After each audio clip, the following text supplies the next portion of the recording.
রচিত হবে ৭২-এর সংবিধানের, অপ্রাসঙ্গিক ঘোষণা করা হবে আওয়ামী লীগকে।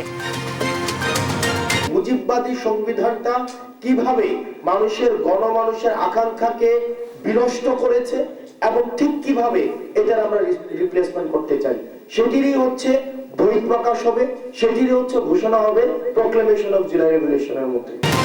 রাষ্ট্রের পরিপূর্ণ সংস্কার করবে জাতীয় সরকার, বলছে বিএনপি। ঐক্যে ভাঙন ধরাতে ফায়দা লুটার চেষ্টা করছে দু একটি দল। সচিবালয়ে আগুনের ঘটনার প্রাথমিক তদন্ত প্রতিবেদন সোমবার প্রধান উপদেষ্টার কাছে হস্তান্তর। কাল সাংবাদিকদের দেওয়া হবে অস্থায়ী পাস। যে সাংবাদিকরা কাজ করেন তার প্রায় ১৬০ জনের মতো সদস্য আছে। তাদের পাশাপাশি বিভিন্ন টেলিভিশন চ্যানেলের ৪০ জন ক্যামেরাম্যানকে অস্থায়ী ভিত্তিতে পাস দেওয়া হবে। শাহজালাল বিমানবন্দরের থার্ড টার্মিনাল নির্মাণে ব্যাপক অনিয়ম, প্রকল্প পরিচালকের বিরুদ্ধে দুর্নীতির অভিযোগ, দুদকের অনুসন্ধান শুরু। জুলাই থেকে ৩৫,০০০ টাকা ভাতা পাবেন ট্রেইনি চিকিৎসকরা, প্রত্যাখ্যান আন্দোলনকারীদের জানুয়ারি থেকে করার দাবি। দক্ষিণ কোরিয়ায় অবতরণের সময় রানওয়ে থেকে ছিটকে বিমান বিধ্বস্ত, ১৭৯ আরোহী নিহত, ক্ষমা চাইলেন জেজু এয়ারের সিইও।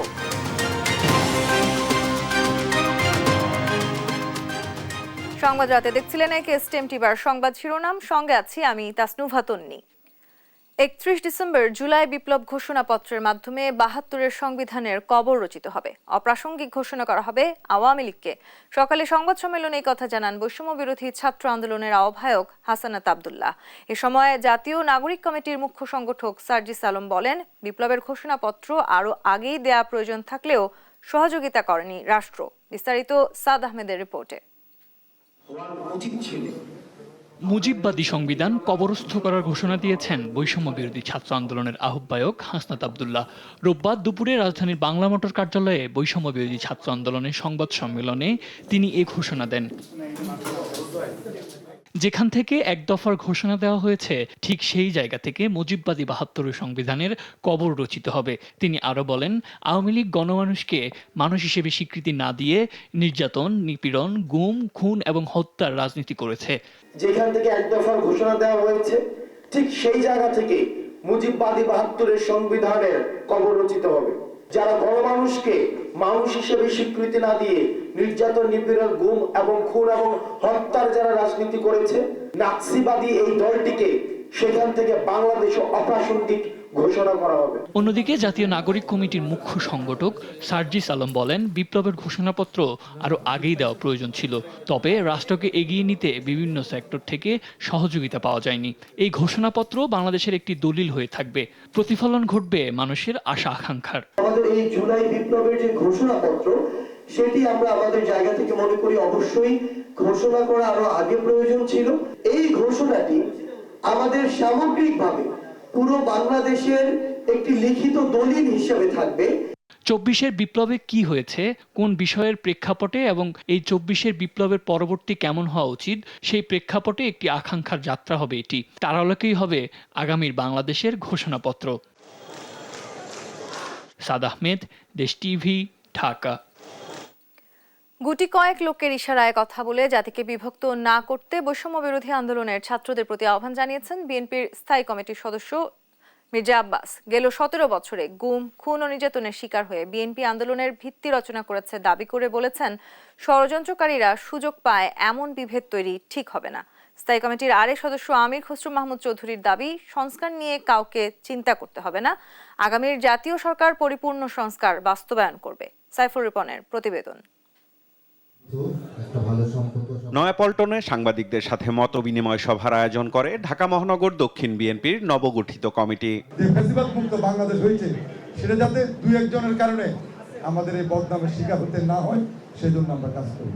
অন্তর্বর্তী সরকারকে ব্যর্থ করার ষড়যন্ত্র চলছে অভিযোগ করে বিএনপি চেয়ারপারসনের উপদেষ্টা আব্দুস সালাম বলেন, অন্তর্বর্তী সরকারকে ব্যর্থ করতে সমালোচনা করে না বিএনপি। যারা আছে সরকার, তারা যদি মনে করে ২ দিনেই সব হয়ে গেছে, আর প্রচারটাও যদি সেভাবে হয়, সেটাও কিন্তু ক্ষতিকারক। ১৭ বছরের ব্যথা কম ব্যথা না, কিন্তু কাজে ওই ২-১ দিনের ব্যথার যদি আপনি মলম লাগান, আর ১৭ বছরের জন্য মলম লাগাবেন না, সেটা তো হইতে পারে না। বাংলাদেশকে ভারত স্থিতিশীল থাকতে দিতে চায় না অভিযোগ করে বিএনপির স্থায়ী কমিটির সদস্য মির্জা আব্বাস বলেন, ২৪-এর ছাত্র জনতার আন্দোলনের কেউ একক কৃতিত্ব দাবি করলে তা বিভক্তি সৃষ্টি করবে। কেউ যদি ভাবেন যে আমরা একেবারেই আসমান থেকে নাজিল হয়েছি এবং আমরা সমস্ত কিছু আমাদের দখলে, সারা বাংলাদেশ আমাদের সমর্থনে আছে, সুতরাং আমরা যা খুশি তাই করব, এটা কিন্তু খুব ভালো লক্ষণ নয়। জাতিকে এবং দেশকে দয়া করে বিভেদের দিকে ঠেলে দেবেন না। আমাদের দেশের পাশে যারা আছে তারা কখনো বাংলাদেশকে স্থির থাকতে দিতে চায় না। আমাদের মনে রাখতে হবে যে আমরা ওদেরকে সুযোগ দিতে চাই না, দিতে দেব না। চট্টগ্রামে ভেটেনারি অ্যান্ড অ্যানিম্যাল সায়েন্সেস ইউনিভার্সিটিতে এক অনুষ্ঠানে যোগ দিয়ে দলটির স্থায়ী কমিটির আরেক সদস্য আমির খসরু মাহমুদ চৌধুরী বলেন, মানুষের মনোজগতে পরিবর্তন এসেছে। নতুন বাংলাদেশ গড়তে তরুণ প্রজন্মকে এগিয়ে আসতে হবে। সংস্কার নিয়ে কারো চিন্তা করার প্রয়োজন নাই। নির্বাচিত সরকার আসবে দেশে, তারা আমরা 31 দফা বাংলাদেশের প্রায় সব দল মিলে আমরা একসাথে দিয়েছি। বিএনপি একাও দেয় নাই। দিন রাত 6 মাস কাজ করেছি এই সংস্কারের উপরে। আমরা যেটা দিয়েছি আমরা প্রতিজ্ঞাবদ্ধ জাতির কাছে। এদিকে জাতীয়তাবাদী রিকশা ভ্যান অটো চালক দলের পক্ষ থেকে বিএনপির প্রতিষ্ঠাতা জিয়াউর রহমানের কবরে শ্রদ্ধা জানিয়ে সাংবাদিকদের সাথে কথা বলেন দলটির সিনিয়র যুগ্ম মহাসচিব রুহুল কবির রিজভী। অভিযোগ করেন, ভারতের সাথে সম্পর্ক উন্নয়নে শেখ হাসিনাকে ক্ষমা করতে চায় জামায়াত। আপনারা 5ই আগস্টের পর কি বললেন? ভারতের সাথে আপনারা সম্পর্ক উন্নয়ন করবেন, ভালো কথা, আমাদের আপত্তি নেই। আপনারা আওয়ামী লীগকে ক্ষমা করে দেবেন। শেখ হাসিনার প্রতিটি গুম খুনের দোষর হচ্ছে পার্শ্ববর্তী দেশ। সাইফুল রিপন, দেশ টিভি, ঢাকা। সচিবালয়ে আগুনের ঘটনার প্রাথমিক তদন্ত প্রতিবেদন কাল প্রধান উপদেষ্টার কাছে হস্তান্তর করবেন কমিটির সদস্যরা, জানিয়েছেন প্রধান উপদেষ্টার উপ প্রেস সচিব আজাদ মজুমদার। সেই সঙ্গে কালই সচিবালয়ে প্রবেশে 160 জন সাংবাদিক ও 40 জন ক্যামেরা পার্সনকে অস্থায়ী কার্ড দেয়া হবে বলে জানানো হয়। এদিকে প্রধান উপদেষ্টার প্রেস সচিব শফিকুল আলম জানিয়েছেন, 31 ডিসেম্বর জুলাই বিপ্লবের ঘোষণাপত্রের সঙ্গে অন্তর্বর্তী সরকারের কোনো সম্পৃক্ততা নেই। আরও জানাচ্ছেন এনআই নাহিদ। সমসাময়িক ইস্যু নিয়ে রোববার প্রধান উপদেষ্টার বাসভবন যমুনার সামনে সংবাদ সম্মেলন করেন প্রধান উপদেষ্টার প্রেস উইং সদস্যরা। এ সময় প্রধান উপদেষ্টার উপপ্রেস সচিব আবুল কালাম আজাদ মজুমদার জানান, কালই সচিবালয়ের অগ্নিকাণ্ডের ঘটনার প্রাথমিক তদন্ত রিপোর্ট জমা দিবে তদন্ত দল। জানান, সরকার সর্বোচ্চ গুরুত্ব দিয়ে এ অগ্নিকাণ্ডের তদন্ত চালাচ্ছে। আমাদেরকে তদন্ত কমিটির প্রধান আজকে জানিয়েছেন যে আগামীকালকে ওনারা প্রাথমিক প্রতিবেদনটি মাননীয় প্রধান উপদেষ্টার কাছে হস্তান্তর করবে। তদন্ত কাজ এই মুহূর্তে খুব সাকসেসফুলি চলমান আছে। এদিকে সাংবাদিকদের প্রবেশ পাস বাতিলের সিদ্ধান্ত সাময়িক এবং তদন্তের প্রয়োজনে আলামত নষ্ট ঠেকাতেই এই সিদ্ধান্ত বলে জানান উপপ্রেস সচিব। সেই সঙ্গে কাল প্রাথমিকভাবে 200 জন সাংবাদিককে অস্থায়ী পাস দেয়া হবে বলেও জানানো হয়। যে সাংবাদিকরা কাজ করেন তার প্রায় 160 জনের মতো সদস্য আছে। তাদের পাশাপাশি বিভিন্ন টেলিভিশন চ্যানেলের 40 জন ক্যামেরাম্যানকে অস্থায়ী ভিত্তিতে পাস দেওয়া হবে। 31 ডিসেম্বর জুলাই বিপ্লবের ঘোষণাপত্র পাঠের উদ্যোগে সরকারের কোনো সংশ্লিষ্টতা নেই বলেও জানান প্রেস সচিব শফিকুল আলম। ইনিশিয়েটিভ হিসেবেই দেখছি, এটা আমাদের গভর্নমেন্টের কোনো ইয়ে না। আমরা এর মধ্যে এই গভর্নমেন্টের সাথে এটার কোনো সম্পৃক্ততা নাই। যারা এটাকে যারা এটাকে সাপোর্ট করছেন, এটা প্রাইভেট ইনিশিয়েটিভকে সাপোর্ট করছেন। এটার মধ্যে আমাদের গভর্নমেন্টের কোনো সম্পৃক্ততা নাই। এনআই নাহিদ, দেশ টিভি, ঢাকা। শাহজালাল আন্তর্জাতিক বিমানবন্দরের 3য় টার্মিনালের 3 প্রকল্পে অর্থ লোপাটের অভিযোগে প্রকল্প পরিচালক AKM মাকসুদুল আলমের বিরুদ্ধে অনুসন্ধান শুরু করেছে দুদক। প্রকল্প ব্যয় 7,000 কোটি থেকে বাড়িয়ে 22,000 কোটি টাকা হলেও নির্মাণ কাজে মানহীন উপাদান ব্যবহারের অভিযোগ তার বিরুদ্ধে। এদিকে নামে বেনামে কোম্পানি খুলে অর্থ লোপাটের অভিযোগে সাউথ বাংলা ব্যাংকের পরিচালকের বিরুদ্ধেও মামলা করেছে দুদক। বিস্তারিত হাসান মাহমুদের রিপোর্টে। শাহজালাল আন্তর্জাতিক বিমানবন্দরের 3য় টার্মিনালের প্রাক্কলিত ব্যয় 7,000 কোটি থেকে 22,000 কোটিতে উন্নীত হলেও নির্মাণে মানহীন উপাদান ব্যবহারের অভিযোগে অনুসন্ধানে নেমেছে দুর্নীতি দমন কমিশন। রোববার এক সংবাদ সম্মেলনে দুদকের মহাপরিচালক বলেন, অন্তত 3টি খাতে অর্থ লোপাটের প্রাথমিক তথ্য পেয়েছে সংস্থাটি। এতে দুষছেন প্রকল্প পরিচালক AKM মাকসুদুল ইসলামকে। দরপত্রে ইউরোপীয় মানের যন্ত্রাংশ ও সরঞ্জামাদি উল্লেখ থাকলেও চীন ও কোরিয়ার নিম্নমানের যন্ত্রাংশ ও সরঞ্জামাদি সংযোজন, সিলিংয়ের কাজে ব্যাপক অনিয়ম ও অযৌক্তিক কাজ করে 12 কোটি টাকা অপচয় সহ সিন্ডিকেট করে 4,000 কোটি টাকা আত্মসাতের অভিযোগের বিষয়ে অনুসন্ধানের সিদ্ধান্ত গৃহীত হয়েছে। এদিকে নামে বেনামে কোম্পানি খুলে ব্যাংক ও আর্থিক খাত থেকে 5,000 কোটি টাকা লোপাটের অভিযোগে সাউথ বাংলা ব্যাংকের সাবেক পরিচালকের বিরুদ্ধে মামলা করেছে দুদক। বিআরপিডি সার্কুলার অমান্য করে উদ্দেশ্যমূলকভাবে ঋণ প্রস্তাব দ্রুততম সময়ে অনুমোদন করে ন্যাশনাল ব্যাংক লিমিটেড আগ্রাবাদ শাখার গ্রাহক সাদ মুসা হোম টেক্স অ্যান্ড ক্লদিং লিমিটেডের মালিক মোহাম্মদ মহসিন কর্তৃক 459.50 কোটি টাকা আত্মসাতের অপরাধ প্রাথমিকভাবে প্রমাণিত হওয়ায় মামলা রুজুর সিদ্ধান্ত গৃহীত হয়েছে। এদিন ডেমু ট্রেন, লোকোমোটিভ ক্রয় সহ অন্তত 7টি প্রকল্পে 21,000 কোটি টাকা লোপাটের অভিযোগে রাজধানীর রেল ভবনে অভিযান চালায় দুদক কর্মকর্তারা। লোকোমোটিভ ইঞ্জিন ক্রয়, ডেমো ট্রেন ক্রয় সহ অতিরিক্ত ব্যয় ব্যবস্থাপনা এবং আরও কয়েকটা যে স্থানীয় প্রকল্প আছে, মোট 7টা প্রজেক্ট নিয়ে আমরা একটা পত্রিকা নিউজের প্রেক্ষিতে আমরা অভিযানে আসছি আজকে। প্রাথমিক অনুসন্ধানে তথ্য পাওয়ার ভিত্তিতে মামলা হবে বলে জানান তারা। হাসান মাহমুদ, দেশ টিভি, ঢাকা। আপাতত 30,000 টাকায় থাকছে পোস্ট গ্রাজুয়েট ট্রেনি চিকিৎসকদের ভাতা। তবে আগামী জুলাই থেকে ভাতা 35,000 টাকা নির্ধারণ করেছে সরকার। বিকেলে স্বাস্থ্য মন্ত্রণালয়ের বৈঠকে এই সিদ্ধান্ত নেওয়া হয়। যদিও এই সিদ্ধান্ত প্রত্যাখ্যান করে জানুয়ারি থেকে 35,000 টাকা করার দাবি আন্দোলনরতদের। সাবরিনা মজুমদারের রিপোর্টে বিস্তারিত। 24-এর বাংলায় বৈষম্যের ঠাঁই নাই, দাবি মোদের একটাই, 50,000 টাকা ভাতা চাই। স্লোগানে স্লোগানে উত্তাল সড়ক। এক দফা দাবিতে রোববার সকাল থেকে শাহবাগে অবস্থান নেন সারা দেশ থেকে আসা প্রাইভেট ট্রেনি চিকিৎসকরা। 2 ঘন্টার আলটিমেটাম দিয়ে শাহবাগে অবস্থান নেন তারা। যৌক্তিক সমাধান না আসায় বেলা 11:30টার দিকে পুলিশের ব্যারিকেড ভেঙে সড়কে অবস্থান নেন আন্দোলনকারীরা। বন্ধ হয়ে যায় চলাচল। আন্দোলনকারীদের দাবি, সরকারি চিকিৎসকরা নবম গ্রেডে বেতন পেলেও বৈষম্যের শিকার প্রাইভেট ট্রেনি চিকিৎসকরা। আমরা এখানে আসতে বাধ্য হয়েছি কারণ আমাদের দাবি যৌক্তিক বলেও সেটা মেনে নেওয়া হচ্ছে না। বারবার আমাদেরকে আশ্বাস দিয়ে ওই পর্যন্ত ক্ষান্ত করা হচ্ছে। আমাদের দাবি হলো কি 50,000 টাকা আমাদেরকে প্রতি মাসে দিতে হবে। আমাদেরকে বৃহস্পতিবার বিকাল 5টা পর্যন্ত টাইম দেওয়া হয়েছিল যে এর মধ্যে একটা প্রজ্ঞাপন আসবে, কিন্তু সেই প্রজ্ঞাপন আর আসে নাই, যার কারণে আমরা আবার রাজপথে নেমেছি। 28 থেকে 35 বছর বয়সে এসে আমাদের নিজেদের খরচ, আমাদের সন্তান, আমাদের পিতামাতা, আমাদের সমাজের প্রতি একটা দায়বদ্ধতা আছে। সেই দায়বদ্ধতা কোনোভাবেই পূরণ করতে পারছি না। বিকেলে বেতন ভাতা সমস্যা সমাধানে স্বাস্থ্য মন্ত্রণালয়ের সাথে বৈঠকে বসে প্রাইভেট ট্রেনি চিকিৎসকদের প্রতিনিধি দল। বৈঠকে আগামী জুলাই থেকে ইন্টার্ন চিকিৎসকদের ভাতা 35,000 টাকা করার প্রস্তাব দেয় মন্ত্রণালয়। যদিও এ প্রস্তাব প্রত্যাখ্যান করে জানুয়ারি থেকে 35,000 টাকা করার দাবি আন্দোলনকারীদের।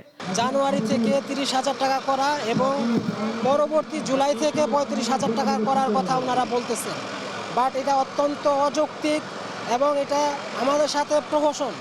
ইতিপূর্বে আপনারা জানেন যে স্বৈরাচার সরকার যখন ক্ষমতায় ছিল তখনও এরকম আমাদেরকে বারবার বলা হয়েছে যে তোমাদের বৃদ্ধি করা হবে, 6 মাসের মধ্যে ভাতা বৃদ্ধি করা হবে, কিন্তু সেরকম কোনো প্রজ্ঞাপন বা আসানোর কোনো ফল আমরা পাইনি।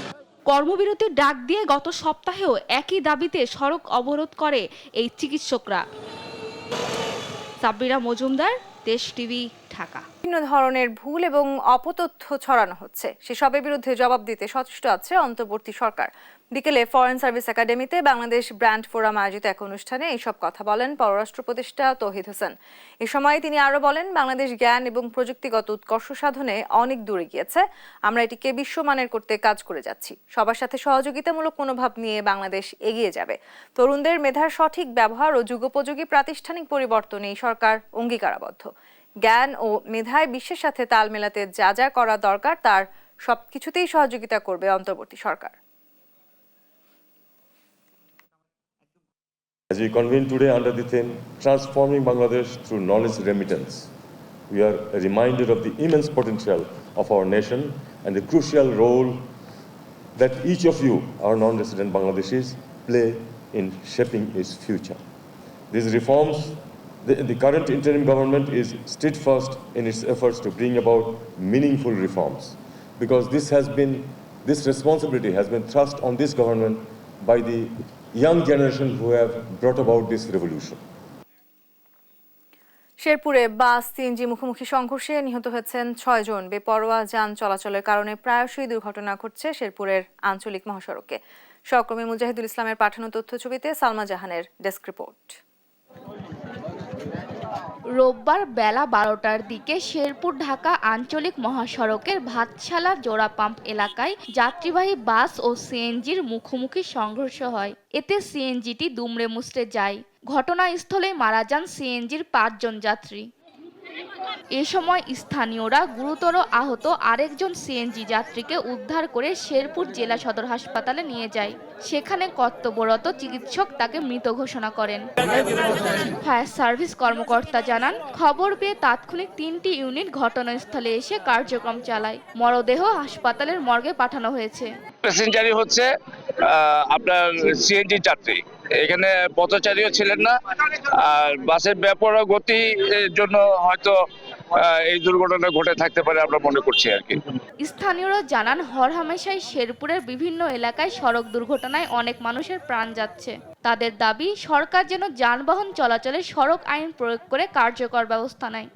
এখানে যে দুর্ঘটনা অতি শীঘ্রই কিছুদিন পরপরই হচ্ছে, আমরা বিনীতভাবে সরকারের কাছে অনুরোধ করব এবং কি যে মানে ধীরে সুস্থিরে এই গাড়িগুলা কিভাবে কন্ট্রোলে চলে এগুলো একটু ভালোভাবে সরকারকে নজর দিতে বলবো। এদিকে শেরপুর ঢাকা আঞ্চলিক মহাসড়কে যান চলাচল স্বাভাবিক আছে এবং দুর্ঘটনাটির আইনগত ব্যবস্থা প্রক্রিয়াধীন রয়েছে। নিউজ ডেস্ক, দেশ টিভি। অবশেষে 3 বছর পর সিলেটে স্থানান্তর করা হলো সাবেক প্রধানমন্ত্রী বেগম খালেদা জিয়ার রাজনৈতিক সচিব বীর মুক্তিযোদ্ধা হারিস চৌধুরীর দেহাবশেষ। রোববার বাদ আসর সিলেটের কানাইঘাটে নিজের প্রতিষ্ঠিত শফিকুল হক চৌধুরী মেমোরিয়াল এতিমখানা প্রাঙ্গণে রাষ্ট্রীয় মর্যাদায় দ্বিতীয় দফা দাফনের মাধ্যমে তার কবর স্থানান্তর করা হয়। সহকর্মী খালেদ আহমেদের তথ্যছবিতে আব্দুল্লাহ আল মারুফের রিপোর্ট। হারিস চৌধুরীর দেহাবশেষ নিয়ে সিলেট মহানগরের শাহী ঈদগাহে সংক্ষিপ্ত সমাবেশ শেষে মোনাজাত করা হয়। সমাবেশে বক্তব্য রাখেন হারিস চৌধুরীর কন্যা ব্যারিস্টার সামিরা তানজিন চৌধুরী সহ বিএনপির বিভিন্ন পর্যায়ের নেতারা। এ সময় হারিস চৌধুরীর বর্ণাঢ্য জীবনের স্মৃতিচারণ করেন তারা। তিনি একজন মেধাবী ছাত্র ছিলেন, তিনি লন্ডন কলেজের স্টুডেন্ট ছিলেন, তিনি দুটি বিষয়ে ঢাকা ইউনিভার্সিটিতে মাস্টার্স করেছেন, তিনি ন্যাশনাল টি কোম্পানির চেয়ারম্যান ছিলেন, খালেদা জিয়া 91 সালে যখন প্রধানমন্ত্রী ছিলেন তখন বিশেষ সরকারি ছিলেন, পরবর্তীতে উনি প্রতিমন্ত্রীর রাজনৈতিক সচিবের দায়িত্ব পালন করেছেন। এবং আমার বাবা আমাদের চৌধুরী, তিনি আজ সিলেটের মাটিতে ফিরে আসলেন। অবশেষে স্বৈরাচার তাকে ঠেকাতে পারেনি এবং দেশে আবার আইনি শাসন প্রতিষ্ঠিত হয়েছে। আমি সুবিচার পেয়েছি, আমার বাবার শেষ ইচ্ছা পূরণ করতে পেরেছি এবং সিলেটের সন্তান সিলেটে ফিরে এসেছেন। বক্তব্য শেষে মোনাজাত পরিচালনা করেন শাহজালাল দরগা মসজিদের খতিব ও ইমাম। শাহী ঈদগাহ জামে মসজিদের ইমাম পবিত্র কুরআন থেকে তিলাওয়াত করেন। গেল শনিবার দিবাগত রাত 2:30টার দিকে অ্যাম্বুলেন্স যোগে হারিস চৌধুরীর দেহাবশেষ নিয়ে সিলেটের উদ্দেশ্যে রওনা দেন মেয়ে ও স্বজনরা। রোববার সকাল 9:30টার দিকে তারা সিলেট সার্কিট হাউসে এসে পৌঁছান। পরে সেখানে প্রশাসন এবং সিলেট জেলা ও মহানগর বিএনপি ও অঙ্গ সংগঠনের নেতৃবৃন্দর পক্ষ থেকে দেহাবশেষে শ্রদ্ধা নিবেদন করা হয়। বাদ জোহর দেহাবশেষবাহী অ্যাম্বুলেন্স নেওয়া হয় সিলেট শাহী ঈদগাহ মাঠে। সেখানে জানাজায় অংশ নেয় হাজারো মানুষ। 2021 সালের 3 সেপ্টেম্বর হারিস চৌধুরী মৃত্যুবরণ করলে ওই সময় আওয়ামী লীগ সরকারের আমলে তার পরিচয় গোপন করে অধ্যাপক মাহমুদুর রহমান নামে সাভারের বিরুলিয়ায় জামিয়া খাতামুন নাবিইন মাদ্রাসা প্রাঙ্গণে দাফন করা হয়। পরবর্তীতে মেয়ে সামিরার এক রিটের পরিপ্রেক্ষিতে হাইকোর্টের নির্দেশে সংশ্লিষ্ট কর্মকর্তাদের উপস্থিতিতে লাশ উত্তোলন করা হয়। মরদেহ তোলার পর ডিএনএ পরীক্ষার জন্য সিআইডি নমুনা সংগ্রহ করে এবং ঢাকা মেডিকেল কলেজ হাসপাতালের মর্গে রাখা হয়। পরবর্তীতে ডিএনএ টেস্টে মরদেহটি হারিস চৌধুরীর নিশ্চিত হওয়ার পর পরিবারের পক্ষ থেকে সিলেটে দাফনের উদ্যোগ নেওয়া হয়। নিউজ ডেস্ক, দেশ টিভি। আন্তর্জাতিক প্রসঙ্গ। দক্ষিণ কোরিয়ায় বিমান দুর্ঘটনায় 181 জনের মধ্যে জীবিত উদ্ধার করা হয় মাত্র 2 জনকে। স্থানীয় সময় শুক্রবার রাজধানী সিউলের মোয়ান বিমানবন্দরে এই দুর্ঘটনা ঘটে। পাখির আঘাতে ল্যান্ডিং গিয়ার বিধ্বস্ত হওয়ার প্রাথমিক আশঙ্কা কর্মকর্তাদের। ঘটনাস্থল পরিদর্শনে দেশটির ভারপ্রাপ্ত প্রেসিডেন্ট চোয় সাংমোক। এদিকে এক সংবাদ সম্মেলনে মাথা নুইয়ে ক্ষমা চেয়েছেন জেজু এয়ারের সিইও। নীরব দাসের রিপোর্ট। ল্যান্ডিংয়ের জন্য সাই সাই করে রানওয়েতে নেমে এলো কোরিয়ান বিমান জেজু এয়ারজেট লাইনার। চোখে স্পষ্টই দেখা যায় পেছনের ল্যান্ডিং গিয়ার এমনকি সামনের টিলার কোনোটি সময়মতো স্পর্শ করেনি রানওয়ে, আর এতেই ঘটে বিপত্তি। রানওয়ে থেকে ছিটকে যাওয়ার ঠিক আগ মুহূর্তেই বাম পাশের বোয়িং রানওয়েতে স্পর্শ করতেই সৃষ্টি হয় স্ফুলিঙ্গের। সেই স্ফুলিঙ্গই আহ্বান জানায় 181টি প্রাণের যমদূতকে। সামনে থাকা বাঁশের বেড়ায় বিমানটি পূর্ণ গতিতে আছড়ে পড়ে।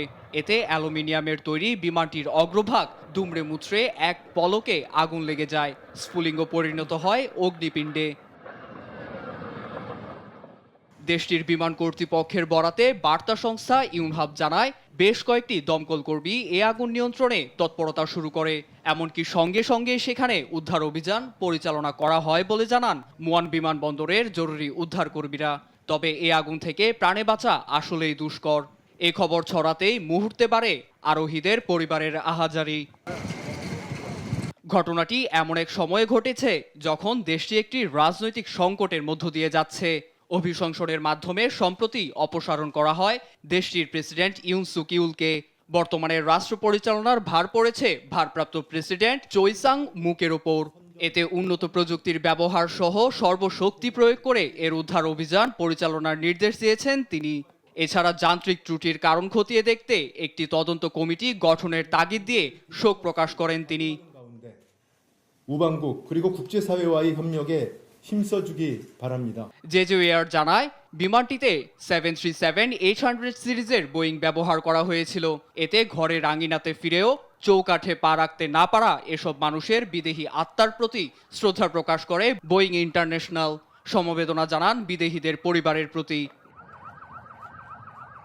এছাড়া দেশটির বিমান কর্তৃপক্ষের বরাতে বার্তা সংস্থা ইউনহাব জানায়, জেজু বিমানটি 175 জন যাত্রী ও 6 জন বিমানবালা নিয়ে ব্যাংকক থেকে মুয়ানের উদ্দেশ্যে রওনা হয়।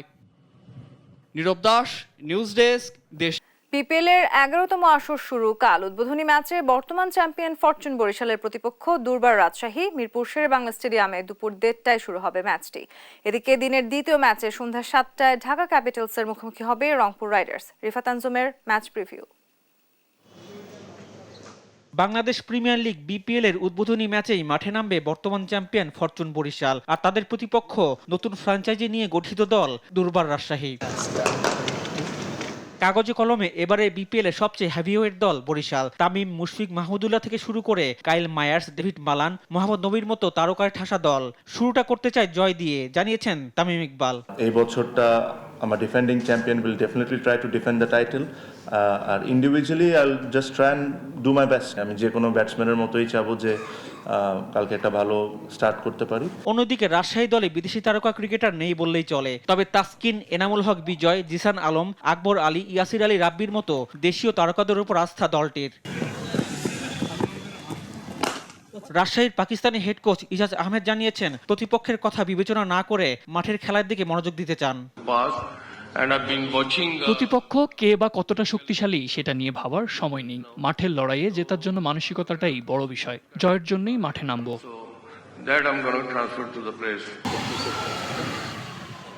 এদিকে দিনের দ্বিতীয় ম্যাচে রংপুর রাইডার্সের বিপক্ষে মাঠে নামবে ঢাকা ক্যাপিটালস। লিটন দাস, মুস্তাফিজুর রহমান, থিসেরা পেরেরা, জনসন চার্লসের মতো দারুণ কিছু ক্রিকেটার রয়েছে ঢাকা দলে। অধিনায়ক পেরেরা জানিয়েছেন, রংপুরের বিপক্ষে চ্যালেঞ্জ নিতে প্রস্তুত তারা।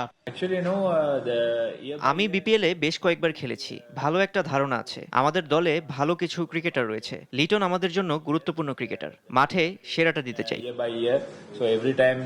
অন্যদিকে সম্প্রতি গ্লোবাল সুপার লিগ জিতেছে রংপুর। দারুণ ছন্দে থাকা দলটার স্কোয়াড বেশ শক্তিশালী। সৌম্য সরকার, সাইফুদ্দিন, নাহিদ রানার মতো দেশীয় তারকা ছাড়াও খুশদিল শাহ, ইফতিখার আহমেদের মতো বিদেশি টি-20 মাতানো ক্রিকেটার দলের শক্তি বাড়িয়েছে। জয়ের ব্যাপারে বেশ আশাবাদী মিকি আর্থারের দল। রিফাত আঞ্জুম, দেশ টিভি, ঢাকা। বিপিএল এর টিকিট নিয়ে সেই পুরনো রীতি, একদিন আগেও টিকিট দিতে পারেনি বিসিবি। ক্ষুব্ধ দর্শকেরা অভিযোগ করেন কালোবাজারিরও। এ সময় টিকিট প্রত্যাশীদের উপর লাঠি চার্জের ঘটনাও ঘটে। টিকিট না ছেড়ে তারা বলতেছে আগামী কালকে দিবে, তারা ব্ল্যাকে টিকিট বিক্রি করবে, 200 টাকার টিকিট 500 টাকা করে বিক্রি করবে। আর মাত্র কয়েক ঘন্টা পর পর্দা উঠতে যাচ্ছে এবারের বিপিএল এর 11তম আসরের, যেখানে দম ফেলবার ফুরসত নেই মাঠ কর্মী থেকে শুরু করে আয়োজকদের। তবে যেই দর্শকরা মাঠের প্রাণ, তাদের জন্যই নেই বিসিবির কোনো রকমের প্রস্তুতি। টিকিট কেটে খেলার জন্য তর্স হয়েছে না ক্রিকেট প্রেমীদের, কিন্তু বিধি বাম টিকিট নেই।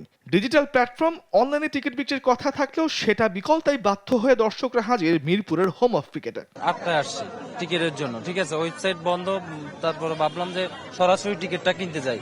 এখন আইসা দেখি যে বিশাল টিকিটের সিরিয়াল। আমরা প্রায় দীর্ঘ 5-6 ঘন্টা এখানে দাঁড়িয়ে আছি। আমরা কাউন্টারে গেছি, বলছে আমাদের টিকিট দিবে, কাউন্টারে গেছি, আমাদের কাউন্টার অফ। তারপর আমরা 2 নম্বর গেটে আসলাম বিসিবি অফিসের সামনে, যে এখানে আমাদেরকে কি করণীয়, এখন আমরা কোথায় গিয়ে টিকিট পাবো। এখানে আসার পরে এখন বলছে আমরা অনলাইনে টিকিট পাবো। 4টার পরে ই বন্ধ থাকে, ব্যাংক বন্ধ থাকে, আর এরা বলতেছে যে 4টার পরে ই পাবো, টিকিট পাবো। আসর শুরুর 24 ঘন্টা আগেও বিসিবির টিকিট বিতরণে অব্যবস্থাপনায় বেজায় চটেছেন দর্শকরা। পুলিশ ছিল, বিসিবি কর্মকর্তারা ছিল, ওরা গেট খুলে আমাদেরকে লাঠি দিয়ে আমাদের লাঠিচার্জ করেছে, আমাদেরকে রাস্তার মধ্যে দৌড়ানো দিয়েছে, এবং বিসিবি কর্মকর্তা এখানে যারা পুলিশ অফিসার ছিল তারা আমাদেরকে হুমকি দিয়েছে, আমাদেরকে বলছে যে আমাদেরকে অ্যারেস্ট করবে। আমি প্রায় 10টার সময় আসছি, ভাই আসছে ভোর 4টা থেকে, ঠিক আছে। তা আমরা ওইখান থেকে যখন বলছি আমাদের টিকিট লাগবে অনলাইনে না অফলাইনে, এই কাউন্টার থেকে টিকিট লাগবে, তারা 10 মিনিট সময় নিতে নিতে প্রায় 12টা বাজে দিয়েছে।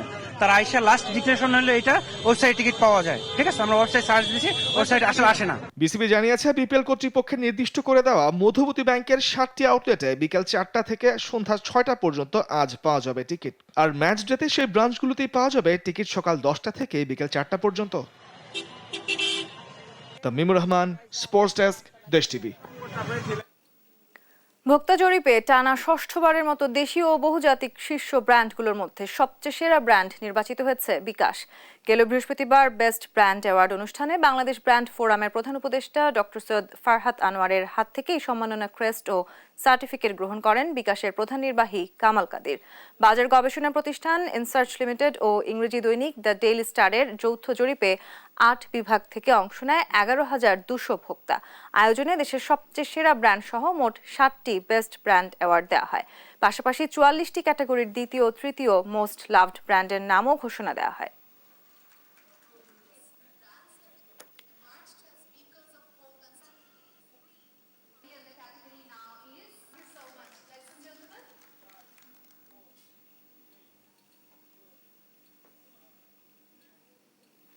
এই ছিল এখনকার সংবাদ রাত। পরের বুলেটিন দেখার আমন্ত্রণ রইল। ধন্যবাদ।